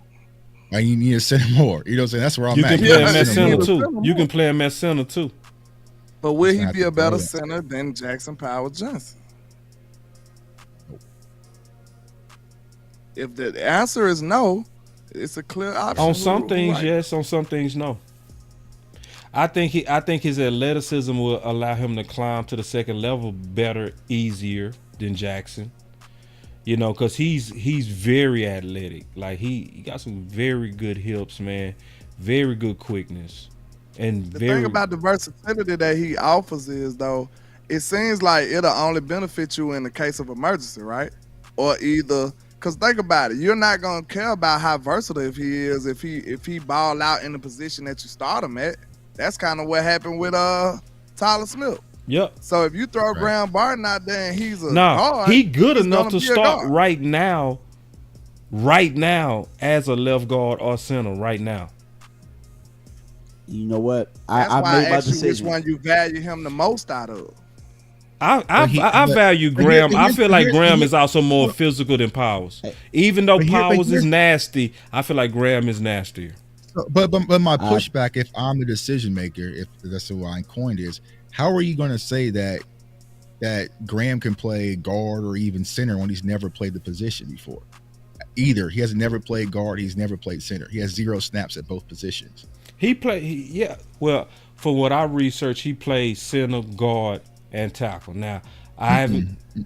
So you said he ain't played it at all? He's played 1,000%. No, he hasn't had any snaps. No, he has 0 snaps at any of those two positions. Then I'm wrong on that. Then my research was wrong. Yeah, now you can convert him. He's gonna have to play guard, I think so, but he doesn't have any reps or center. So, you know, if you want someone's going to be out of the box ready, it's going to be JPJ at the center position. So, I mean, that's what I'm saying. But y'all go ahead. No. It's a good debate because from what I researched when I researched him, my research said that he played center, guard, and tackle. And so when I watched him in senior year, I watched his tackle tape. I didn't go look anywhere else. Yeah, he had 747 snaps at left tackle in 2021, 895 at 2022, and 492 at left tackle in 2023. He has 0 at any other position. Okay, so that means it would be a vision of him then playing guard. Right, the project. Right. Yeah, right. And guess what? We posted up on Linderbaum 2 years ago. I want Jackson Powers Johnson at the position. Like, I want a center. I look at what Baltimore was able to do, transform themselves with the center. I look at what Kansas City is able to do with Creed. You know what I'm saying? Right. I want my center right here out of these guys right here. You need your anchor, right? Yep. So we going with Jackson? Yes. Going with Jackson. Yeah, I'm figuring out about his receiver though. He's probably the receiver. I mean, it's irresponsible at this point right now. So it is. I mean, sometimes you gotta go get toys. Go get Trey Benson. I'll admit that. This is interesting. Sometimes you need to go get a toy, man. If you got that, you'll say, if you behind on your rent, just go buy a toy. It'll make the dopamine what you post about. Make you feel better, right? Yeah, you know what I'm saying. You gonna feel this kind of easy to me. New outfit, then you gonna get back and realize, man, your rent still due, but that night out gonna be worth it, man. Trey Benson, fat. 44. Sell me some jerseys. Trey Benson. There we go, Trey Benson. Yeah, bang. It's easy. Yeah, I say it's easy to me. Give him 22 and sell some jerseys. Right. Cowboy value running back. Yeah, go and turn. Makes sense to me. Yeah, Me too. And you can turn around and get your attacker too. See what the wide What was you receiver saying, pool Landlord? looking like. Just for you know, for torture purposes. You got Jamari You Thrash, got Rice Brandon right there. Javon Baker, go get him Hey, 140. I'm not gonna lie to y'all. I got a third round grade on Javon Baker, maybe a second. You know what I'm saying? I actually think I might have a second round grade on him, to be honest. What's going on, Pounder? Throw your boy Oop, man. Let me get a wide receiver. Let's get that wide receiver. Go get What Javon about Baker. what about Wallace? Trevon Wallace? He's a project. He's extremely athletic, but he's not in the third round. I'd rather get Trotter if I had to get a linebacker out of them two. Right. But I know the Cowboys like Trayvon Wallace a little bit better. Nardo Green. Go get. We talked about edge. What's that edge? I would go get your wide receiver, man. Go get Javon Baker in the third. You gonna have to get him in the third. Yeah, I would like that too. Yeah, I go Baker. He's your Michael Gallup replacement. Saying yes, sir. Load the clip. Yes, That's sir. clean. Offense finna be sick. Yeah, I'm happy. Man. Load the clip. Yeah, Load it up. Give me them Kool-Aid cup. Give me that Kool-Aid Dak is cup, gonna boss. be MVP on this one for real. Man, I'm telling you. Y'all got one more in Kool-Aid you, cup, or y'all finished? I gotta go, dog. All right. So let's get up out of it. Final words. Final words. You know, Cowboys Nation, we're gonna continue to grind this thing out. I know we frustrated right now, but all we can do is put our heads together and work. So we're gonna do what we do best, and hopefully not just draft out these undrafted free agents, man. That's my final word. Appreciate y'all. My final word is, I see a way. I believe that we can still have a good team. 10 to me is our bottom. I would take that bet with you right now, but I bet it. I bet it right now. I already locked it in. I ain't gonna lie, I already locked it in. I locked it in the under, but it's all good. Yeah. I would take that bet. Yeah. Cause see, this is my logic on that bet. My logic is Dak, even when he had the worst defense in franchise history, he go average you 10. He go get you 10 wins on just his talent. And going into year 2 of this offense, he go play better, which is crazy. He go play even better. He had the worst. He had the worst defense 4. in franchise history. He broke his ankle, bro.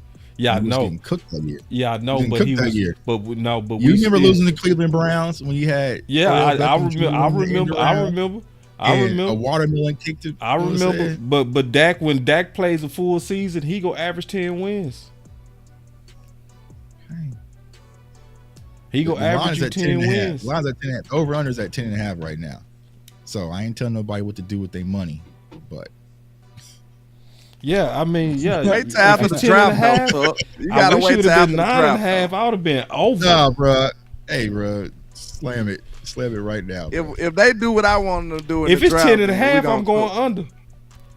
Okay, yeah. So that's what I'm saying. But if it's 10, I'm going over. That's under 10.5. So you saying like the 10 is pretty much the max, right? Yeah. 10 wins. Yeah, okay. We go win, man. We go get us 10 wins. Are we gonna go to the playoffs and win a playoff game? No comment. All right, y'all. That's all I gave you my final word. I don't know. Like I said, man. Right now, I'll say my no. My final word would be, you know, I thought the main objective was to get better, and I feel like the team hasn't done that. You know what I'm saying? That's why I'm concerned. Of course, we got people that we can project, and we got hope. We got a lot of stuff that we can consider. But at the same time, I see other teams around us, even in our division, the division that we just conquered last year. These boys done got better. I mean, we can talk crazy about them, and we can still feel like the Cowboys gonna be the big dog in the yard. I feel like that, kinda. But at the same time, man, Washington made a lot of moves. It might take them a little time to get better or make it gel. But at the same time, if they get a good quarterback, they gonna be playing. They gonna be a contender. Oh, Lord. Real talk. In the division, I'll say. I'm not talking about in the league. In the division, you won't be able to just swipe that off as a win every time, bro. It's not gonna happen no more. Then look at what Philly done. You can't just say we've been splitting with them the last couple of years anyway. So like, what do you feel like those aren't guaranteed wins as they used to be? The division is getting better. They actually devoting resources and draft capital to get better. So I just feel like we haven't done that. So it's, in my opinion, it's irresponsible to feel like we still gonna reign supreme when we haven't done anything to improve. And that's my final word. Yeah. I think that, my final word to start it with is talk about Stephen Jones. I wanted to say that Stephen Jones is going to tell you, it's not going to tell you what you want to hear, but he's going to give you some truth, right? Well, I will tell you this. Stephen Jones has lied about one thing when he talks about building the championship team. What they're doing right now is not championship-like. See, when you're trying to build a championship team, you're trying to get over the hump. With the Cowboys, what their formula has been with the undrafted free agents like we talked about, and with the draft without major free agency, is fielding a roster. You know what I'm saying? You're trying to be competitive. That's not the same thing as trying to win a championship. So, but with that being said, moving forward, we already know what this team is, what they're going to do as far as the front office is concerned. With the edges tonight, what we learned is that there are some positions that we can draft where it could go above tackle. You know what I'm saying? And that's what I wanted to get out of the fan base, saying we have to go line. Well, we got to go line maybe on both sides. And this edge class right now could give us a jolt that we need to start this draft. So I would tell you guys, really dig in, do your homework on these edges a little bit, because you know what I'm saying, the next coming weeks, they're going to fall to us in drafts. Also, what I'll say is, I got my shirt on tonight. Let's not forget, man, running backs matter, baby. Running backs matter, and we have to push that narrative so that they do not forget to get us a running back that matters to help us with the run game. Because, yeah, we can get all the linemen in the world, but if you ain't got that special guy back there, like that conversation we had about Blake Corum and big time moments, we need that guy. And I think we can get him in this draft. And that's my final word.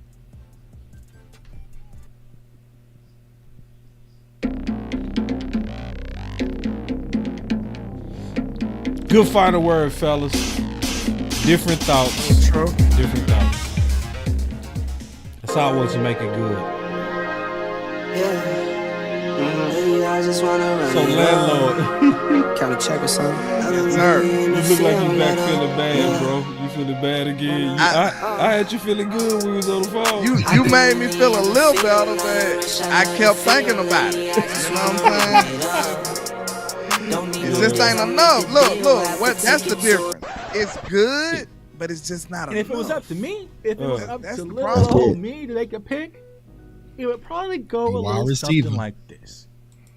And with the 17th pick of the every single 2020 time Dallas we draft, Cowboys NFL not draft, for need, we hit the Cowboys lotto. select That's a fact, bro. That's a fact. If they just do some simple things, I think we gonna be okay. Yeah. I think they just need to get defensive tackle in free agency. One defensive end.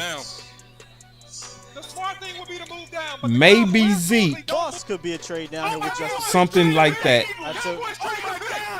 And then I sit back and let them do the rest. I think it's gonna turn out good. I said it's the place to move. We were just sitting here talking, Justin. Especially when you add it with the good that we already have. See, that's the key. We already have a lot of good.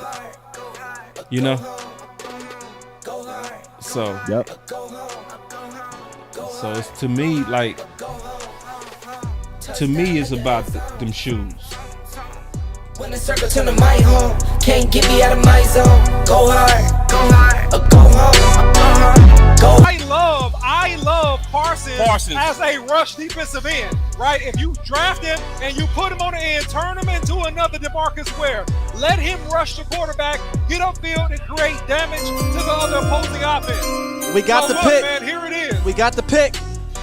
Yeah, this gotta be Parsons. Like, Parsons the best player available. Go home. Yeah, these championship rings on my hands now. In my head, I'm top 10. Yeah, that's hands down. You a squad, now you're looking man down. Funny how foes turn to friends now. So the Cowboys just selected Jake Ferguson with pick 129. Hey, I'm good. I love the pick. My boy Rome was in the house. What's up, Rome? People will say that this is probably a reach. This is about where I had Jake Ferguson. Really solid player from Wisconsin. Somebody said I missed the super chat. He can I'm do trying all to of it. find He can block. He can run routes. I missed a He can actually make people miss in the open field. Have a race car like a Atari now. Call filling up, I need product again. Treat the business like a playground, might slide on you. Do me wrong, might slide on you. Do a backflip, cause I'm mad rich. I'm the definition of what that is. Go hard, go home, go home, go hard, go hard. What we doing next week? Go hard, go home. What's left? Defensive tackle. Defensive tackle, that's a bit. Touchdown like the end zone. That's a good one. When the circle turn to my home, can't get me out of my zone. Go hard, go hard, go home, go hard.